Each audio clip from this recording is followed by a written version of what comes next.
Precatório é um nome nada comum, mas bastante conhecido da Justiça e de quem precisa receber uma dívida do poder público. 2 milhões de brasileiros têm ao todo 100 bilhões de reais a receber dos governos. Esse é o tamanho da dívida dos precatórios. Para discutir esse assunto, no fórum de hoje, eu recebo no estúdio Fabrício Jonatas, professor de Direito da Universidade Católica de Brasília, e converso também com a diretora da Coordenação de Execução Judicial do TRF da Primeira Região, Leila Maria Moreira. Mas antes, acompanhe uma reportagem sobre esse assunto. O precatório é uma ordem de pagamento de uma dívida reconhecida judicialmente. O devedor será um município, um estado, Distrito Federal ou mesmo a União. E o pagamento, a princípio, deve ser feito em ordem cronológica. Segundo dados do CNJ, dos quase 100 bilhões devidos em precatórios, os estados e municípios do Sudeste são responsáveis por 70%, seguidos pelas regiões Sul, com 16%, o Centro-Oeste e Norte somam 4% e 3%, respectivamente. A Constituição Federal determina quais créditos devem ser pagos de forma preferencial, como nos casos de precatórios de natureza alimentar. Doutor Fabrício, me permitiu, eu gostaria de começar pelas senhoras. Doutora Leila, obrigado pela sua presença. Só poderia contar um pouquinho da origem dos precatórios no Brasil? Contar um pouquinho de história para a gente? Posso contar um pouquinho da história. Na verdade, muita gente não entende o termo precatório, né? Assusta com isso. Isso é uma questão meramente orçamentária, né? Se copiou, na verdade, posso chamar de copiar da palavra precatória, que a carta precatória é quando um juiz solicita a outro, né, de outra jurisdição, que faça uma intimação ou uma citação de alguém em algum processo. Então, o que é isso, precatório? O juiz solicita ao presidente do tribunal, porque quem expede o precatório, como está na Constituição, é o tribunal exequendo. Uma questão, por exemplo, na Justiça Federal. O juiz federal, ele solicita um ofício requisitório, né, que passou a ser denominado de precatório, ao presidente do Tribunal Regional Federal, no caso a Primeira Região, que solicite ao governo o orçamento para pagamento de uma execução ou de uma dívida do governo federal, no caso da Justiça Federal. Então, por isso que começou essa palavra precatório. Por conta de que também que nós falamos? A questão do precatório no Brasil é questão orçamentária. O senhor veja o seguinte, nos outros países, nós não temos essa questão de um orçamento posto como é feito no Brasil. Nós temos LDO e os precatórios, diferentemente que as pessoas conhecem, o leigo, algumas pessoas, ele é todo tratado no orçamento federal. Eu estou falando, por enquanto, sobre os precatórios da Justiça Federal. Certo. Né? Que o devedor, neste caso, é o governo federal. Então, o que é isso? É a Fazenda Pública Federal que deve, né, suas autarquias e fundações. Neste caso, são os precatórios da Justiça Federal. Né? Então, o que nós temos? O Congresso Nacional, ele vai discutir esse orçamento, como ele discute o orçamento de obras do governo federal, não é? Da educação. Ele vai... Ele, na verdade, e uma coisa que não posso deixar de falar, ele não pode se negar a colocar esse valor, esse percentual, no orçamento do ano seguinte. Sim. Sempre o governo coloca que, se não me engano, esse ano, na Justiça Federal, foi mais de 5 bilhões de reais. Não é? Então, é isso, a palavra precatório veio da carta precatória, na verdade. Né? É uma solicitação de um juiz para outro, que no caso é para o presidente do tribunal. A senhora falou que precatória, fez essa palavra, assusta um pouquinho. Vou perguntar para o doutor Fabrício aqui se essa coisa do assustar não estaria um pouco ligada à imagem que se tinha de uma moeda podre dos precatórios. Atualmente existe uma dificuldade muito grande em se ter a real executividade, a liquidez desse título de dívida. Então, existe essa discussão em cima de uma cobrança de um título que ele não terá uma efetividade e um prazo determinado. Não existe um prazo determinado para se verificar isso. O que a doutora colocou foi que no governo federal você já tem uma previsibilidade muito maior. Isso existem aí algumas situações de certa relevância. No Distrito Federal, atualmente, a gente tem uma dificuldade muito grande de você receber esses valores. Então, assim, essa previsão ela é muito falha. Essa previsibilidade falha no sentido de interesse. O interesse em se dispor à liquidação desses títulos é que são deixados à margem, né? Não são colocados ali em primeira situação. Então, existe sim esse medo, existe sim essa disposição em razão de um crédito podre, como você colocou, por você não ter essa liquidez. Eu tenho um título, eu tenho aquele direito líquido e certo, mas eu não tenho como liquidá-lo, não tenho como transformá-lo em dinheiro, em pecúnia. E aí que vem, hoje, entrando aí várias situações, vários compradores, né, dos títulos, né, eles compram o título de precatório por um deságio, um valor de 40%, 30%. Então, se eu tenho R$100 mil para receber sem uma data prevista, então, com um cliente que tem, por exemplo, 80 anos de idade, o cara te oferece ali 30% em cima daquele valor. Ele prefere pegar esse valor para ele usufruir, pelo menos de uma parte, do que ele ficar aguardando sem uma previsão determinada ali daqueles valores. Então, existe sim esse medo, existe sim essa disposição contrária ao recebimento de precatórios por parte da advocacia privada. Aproveitando esse exemplo que o senhor deu aí... Posso? Pois não. Na verdade, tem que se deixar clara essa questão que o doutor Fabrício colocou, que ele está falando de um precatório do Distrito Federal. Sim. Né? Porque aí nós precisamos, como a TV Justiça ela é ampla, né, que as pessoas vão verificar, que o nosso usuário, o nosso beneficiário desses créditos, eles não fazem essa distinção entre o que é da Justiça Federal e o que é da Justiça Estadual. Não é? Que no caso da Justiça Federal não existe esse temor. A Justiça Federal, temos aí um bom pagador. Um bom pagador. Na verdade, quem é um bom pagador é a União, né? O Tesouro libera todo ano. Dentro dessa dívida toda que nós citamos aí, quantos por cento estariam dentro da União? 0. Não deve absolutamente nada. Entra no orçamento até o meio do ano, no ano seguinte se quita 100%. Por que os estados, municípios, Distrito Federal não conseguem fazer dessa forma? Existe uma dificuldade muito grande na relação do orçamento.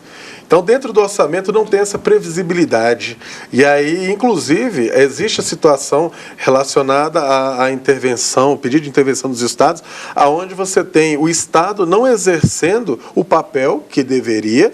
Então, dentro dessa relação, você deveria ter, por exemplo, dentro da Lei de Diretrizes Orçamentárias, a divisão do orçamento, da preparação do orçamento, e aí você tem a Lei Orçamentária Anual, aonde deveria já ser lançado uma reserva mínima ali de 2% daquele orçamento em razão do pagamento desses precatórios, mas não existe.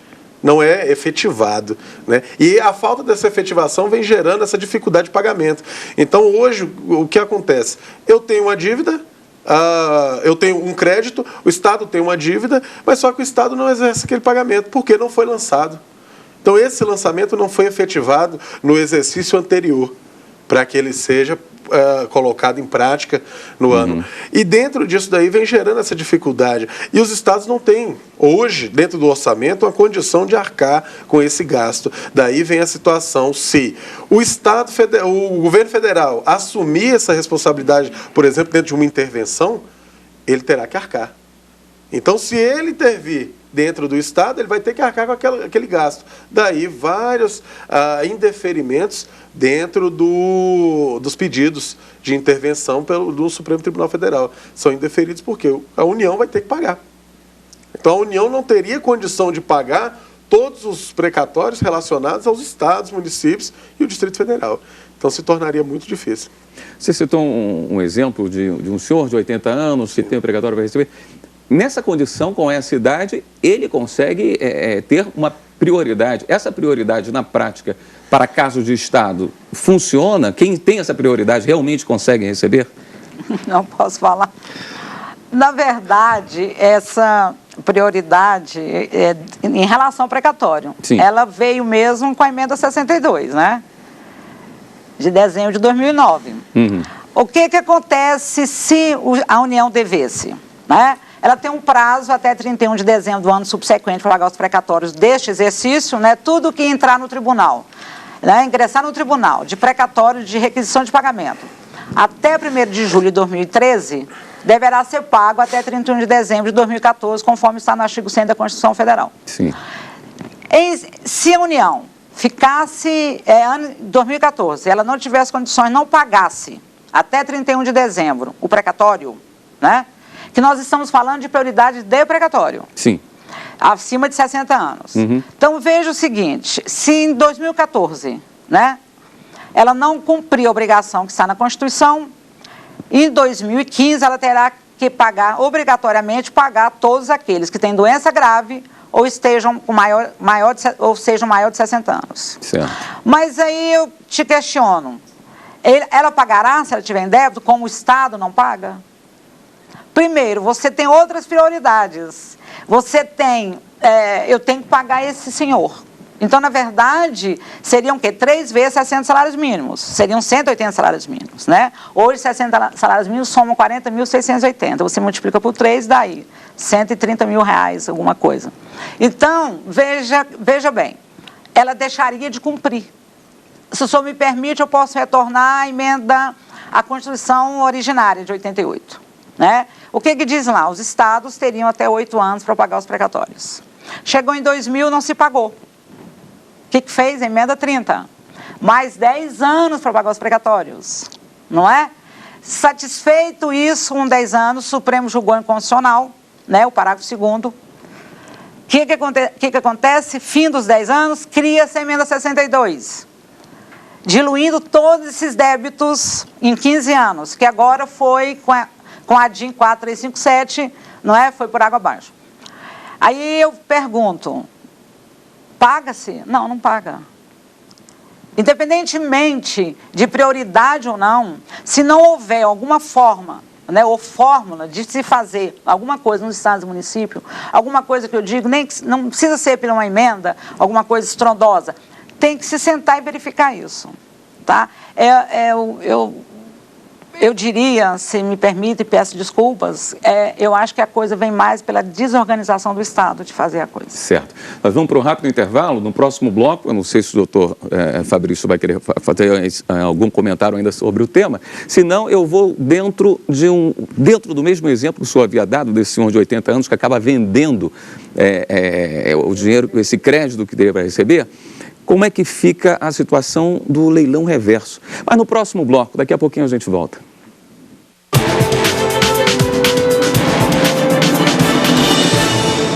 O Fórum está de volta. Hoje estamos conversando sobre precatórios. No estúdio, Fabrício Jonatas, professor de Direito da Universidade Católica de Brasília, e também a diretora do setor de precatórios judiciais do TRF da Primeira Região, Leila Maria Moreira. Eu terminei o primeiro bloco do Fórum comentando um exemplo que o senhor havia dado de um senhor de 80 anos que teria um crédito a receber, acaba vendendo esse crédito. Qual é a sua impressão do leilão reverso? Não parece ser um pouco perverso para quem tem uma dívida a receber? A visão que eu tenho é o reconhecimento do Estado de um ato criminoso, no sentido de você tem aquela dívida, você declara ali praticamente uma moratória, aonde o Estado determina que não pagará. Isso lembrando que nós temos os níveis estadual, municipal, distrital e federal.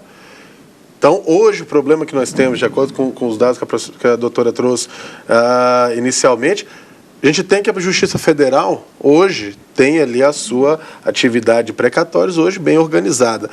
Mas nos níveis estaduais, distritais e municipais, você não tem essa organização. Então, a partir do momento que você cria um leilão para você tentar dar uma quitação de um título de dívida que o Estado já deveria ter pago e não pagou, não lançou no sistema de orçamento a previsibilidade daquele orçamento, inclusive nos dados referentes aos créditos alimentares, aos créditos que devem ser pagos com prioridade. Você tem a idade, 60 anos, em relação da ação direta de inconstitucionalidade, 4357, que retirou do artigo 100 da Constituição, basicamente, o quê?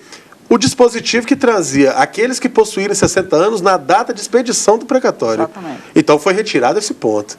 Por quê? Você recebe um precatório digamos, 52 anos, 55 anos, 57, logo se completa esses 60 anos ainda aguardando o pagamento. Então, teoricamente, esse não teria direito ao privilégio, ali, à prioridade. E foi isso que foi considerado inconstitucional. Vai de encontro a todas as proteções, as garantias fundamentais que nós temos lutado. Desde da Carta Constitucional de 88, nós viemos a cada dia recuperando cada vez mais os direitos fundamentais e a proteção desse grupo, né? Então, dentro disso, você tem um leilão para você tentar recuperar aquele título do Estado por um menor valor, aonde o Estado vai se valer sobre a necessidade de um menos, com a menor condição, a menor situação financeira, econômica e até condição igualitária de poder para lutar. Que geralmente a pessoa que tem um precatório com a faixa etária acima de 60 anos não tem uma condição, às vezes, de contratar um grande escritório para lutar por aqueles valores. Então, aí você tem essa dificuldade, eu vejo sim como uma atividade cruel. Doutora Leila, como trabalha numa outra esfera, talvez tenha uma visão diferente dos leilões reversos. Não, na verdade, eu até coloco uma coisa assim meio... eu não vejo muita diferença entre você, como ele usou a expressão que eu não gosto, nunca gostei, né? Vender o seu precatório com um deságio que acontece no estado de São Paulo, 70%, e o Estado está fazendo... Na verdade, o Estado encampou isso e vai fazer a mesma coisa quando ele vai fazer o leilão. Sim. Né? Era um particular fazendo isso, né? Tem casos até que nós conhecemos de escritórios ou bancas de advogado que procuram no jornal especialista em comprar precatório dessas pessoas, né? Então, eu acho que nem o leilão é bom, não é? Que é uma forma do Estado dizer, eu devo, não tenho dinheiro e posso pagar dessa forma, né? Perfeito. Porque, na verdade, aí podem perguntar, não existe na Constituição, no artigo 100, uma forma de obrigar que o devedor pague? Tem, né? Diz que tem um sequestro, pedido do credor, se houver quebra de ordem cronológica. Mas nem houve quebra de ordem cronológica, neste caso do Estado e do município, porque nem orçamento havia. No meu entender, você deixar de colocar um precatório no orçamento, você já está incorrendo em erro, passível de sequestro. Perfeito. Entendeu? E nesse caso, o Estado e o município deveria. Mas nós temos decisões do Supremo, corretamente, de que se você fizer intervenção no Estado, tem o caso do Estado de São Paulo, né, que é o mais famoso, porque a dívida é maior, que o Estado disse, se eu tirar a vaga precatória, eu não pago a saúde, eu tiro o dinheiro do orçamento da saúde. Chama atenção os números apresentados no início do programa, das dívidas estarem, se não me engano, 3% na região norte e 70% na sudeste, acredito que grande parte em cima do Estado de São Paulo. Por que essa diferença tão grande? O próprio Estado, a disposição do próprio Estado, o desenvolvimento do Estado, né? Hoje você tem o Estado de São Paulo, o centro econômico de desenvolvimento do Estado, do país, está no Estado de São Paulo. Então, assim, isso demanda lide, isso demanda necessidade de reposição, aonde o Estado, governo, pessoa jurídica, direito público, se envolve na relação e acaba sucumbindo. Existe a sucumbência, existe uma sentença transitada e julgado contra o governo, e o governo necessita de arcar com esse gasto. No estado, na região norte, hoje você tem uma disposição muito pequena da população. Então, o desenvolvimento é menor e tudo em razão dessa necessidade. Não estaria relacionado à postura dos estados da região em relação ao tema? População, desenvolvimento econômico, desenvolvimento industrial, a efetivação dos serviços públicos, da necessidade de intervenção do Estado na atividade social. Além da idade e das doenças graves, que é uma relação muito longa, acho que não cabe nem aqui relacioná-las, existe uma outra previsão de pessoas que tenham prioridade? A Lei 10.259 instituiu os juizados especiais federais, que até então não havia. Então, o que se criou na Justiça Federal? Várias varas que são especialistas Juizado Especial Federal, né? Em Brasília, hoje, nós temos 4 varas ou 5 varas, 5, né? 23, 5 varas federais que tratam de juizado especial. O que é isso? São as causas até 60 salários mínimos, não é? As causas específicas. O que nós temos nessas causas? 90% dessas causas é direito previdenciário. É o INSS, não é? Isso em Brasília, né, nas 14 seções judiciárias que compõem o Tribunal da Primeira Região. Acima seria a requisição de pequeno valor. Não, abaixo. Até esse valor de 60 salários mínimos. Abaixo de 60 valor. Então, o que nós temos hoje? A requisição de pequeno valor, que nós chamamos de RPV, que é paga no prazo máximo de 60 dias. O processo foi julgado, transitou em julgado, chega no tribunal, por exemplo, tudo que ingressa no Tribunal Regional Federal da Primeira Região, até 30 de junho agora, nesse mês, será pago até 30 de julho, né, até 30 do mês subsequente, que seria 30 de julho. Né?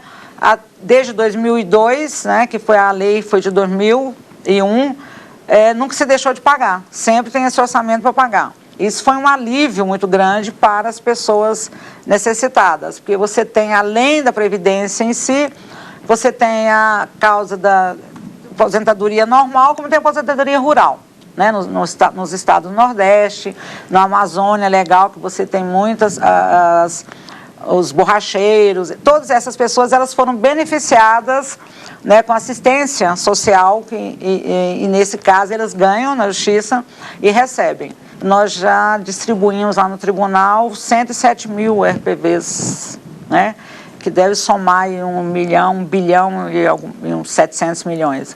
Então, isso é pago, o governo tem pago mensalmente. E esse foge do precatório, que é anual. Sim. Né? O precatório, que seria tudo que ingressa nos tribunais até 1º de julho de cada ano, é pago até 31 de dezembro do ano subsequente. Existe um perfil das pessoas que tem esses precatórios nas mãos, de perfil de empresa ou de pessoa física, ou não? Bom, ao meu ver, não. Inicialmente, assim, não. Mas, complementando assim, o que a doutora estava colocando, das requisições de pequeno valor, a gente tem esse ponto no Juizado Especial Federal.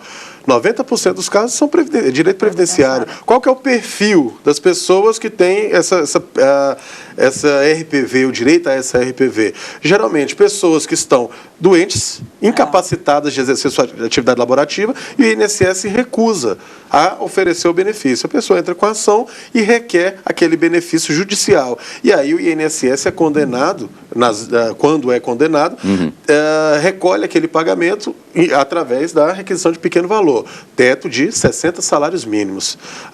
O que for superior, existe a disposição da pessoa em renunciar. A pessoa deve renunciar todo aquele valor superior a 60 salários mínimos. Caso contrário, ela deve se dirigir a uma vara federal para que seja expedido um precatório. Né? Então, assim, o perfil das pessoas físicas são pessoas que hoje passam por uma necessidade, uma situação de vulnerabilidade na sua saúde ou questões relacionadas a aposentadorias, aonde se tem a dificuldade, em alguns casos, de falta de documentação, comprovação, atividade comprobatória. Esse é o perfil inicial. Quais são as questões de natureza alimentar?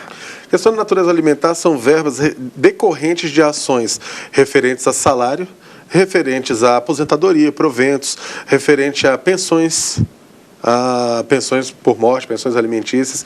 Então, esses são os valores considerados como alimentares. Que também têm prioridade. Também são prioritários. Existe a prioridade dos salários, as rendas decorrentes de salário de alimentos, né? No entanto, tem que respeitar primeiro a idade. Tem o primeiro a idade, a satisfativa, após vem a questão alimentar. Perfeito. Estamos chegando ao final do programa e o tema é tão amplo que eu tenho que fechar com a seguinte pergunta. Quem continua com dúvidas, recorre a quem? Aquele que precisar, quando ligam no tribunal, a gente tem sempre uma disposição de informar sobre isso, né? No site também nós sempre colocamos. O tribunal é transparente nessa questão de todo mês o depósito, né? Ele tira o andamento lá processual, tem lá, foi depositar no Banco do Brasil e na Caixa, porque os órgãos federais só trabalham com os 2 bancos oficiais. e tem dado certo. Contrate um advogado, consulte um advogado nos núcleos de prática, busque o atendimento na Defensoria Pública. Dentro do Juizado Especial Federal, existe um núcleo de prática jurídica da Universidade Católica que oferece o atendimento jurídico gratuito à população, orientação e a atividade jurídica propriamente dita, recursos, atividades de petição inicial, de todos os âmbitos, principalmente a informação. Então, a nossa universidade tem oferecido essa atividade, temos os advogados orientadores à disposição da população, juntamente com os nossos alunos que passam pelo estágio obrigatório do curso. Então, fica essa disposição para quem tiver essa necessidade de conhecimento. Temos um núcleo dentro do Juizado Especial Federal. Bom, eu gostaria de agradecer a participação dos senhores e o programa de hoje fica por aqui. Nós conversamos com Fabrício Jonatas, professor de Direito da Universidade Católica de Brasília, e também com a diretora da Coordenação de Execução Judicial do TRF da Primeira Região, Leila Maria Moreira. E você pode rever esse programa na página da TV Justiça. O endereço é www.tvjustiça.jus.br. E também pode e deve enviar suas sugestões para o programa. O e-mail fórum@stf.jus.br. Na próxima semana tem mais uma edição do Fórum para você. Até lá.